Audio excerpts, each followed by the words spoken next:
Hello, hi. ഞാൻ ഇന്നലെ പറിച്ച ചുരക്കയാണേ. അത് വെച്ച് ഒരു കൊഞ്ചും ഇട്ട് ഒരു തീയൽ വയ്ക്കാം.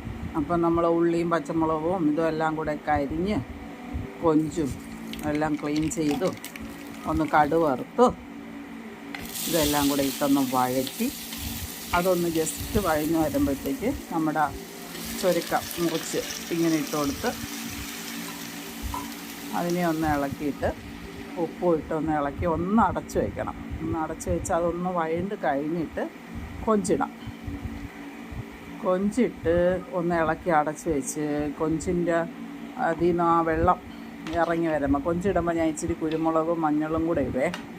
ആ ഒരു കളറും ആ ഗ്യാസും ഇതൊന്നും ഉണ്ടാക്കാതിരിക്കാൻ വേണ്ടി അതും കൂടെ ഇട്ടൊന്ന് ഇളക്കി അടച്ച് അതിൻ്റെ വെള്ളം ഒന്ന് വന്നു തുടങ്ങിയിട്ട് നമുക്ക് കുറച്ച് പുളിവെള്ളം ഒഴിക്കാം.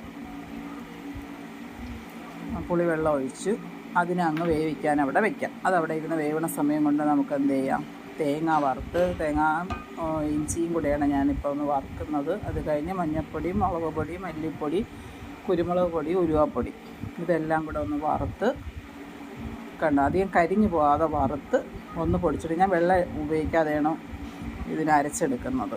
എന്നിട്ട് ആ അരപ്പ് അപ്പോഴത്തേക്ക് ഇവിടെ വെന്ത് നല്ല വെള്ളമെല്ലാം ഇറങ്ങിയിരിക്കുക. കൊഞ്ചിൻ്റെ സത്തെല്ലാം വെള്ളമുണ്ട്. അപ്പോൾ ഈ കഷ്ണത്തിലൊക്കെ ആ കൊഞ്ചിൻ്റെ ടേസ്റ്റ് നല്ല പിടിക്കും, നല്ല രസമാണ് കഷ്ണം കഴിക്കാൻ തന്നെ. ഇനി ഒന്ന് തിളപ്പിച്ച് ഒന്ന് വറ്റിച്ച് അവസാനം ഒരു തണ്ട് കരിവേപ്പിലയും കൂടെ ഇട്ട് ചെറിയ തീയിലിട്ട് വറ്റിക്കണം. അപ്പോൾ അതിൻ്റെ ആ ഒരു എണ്ണമയവും നല്ല ഒരു കളറ് വരും.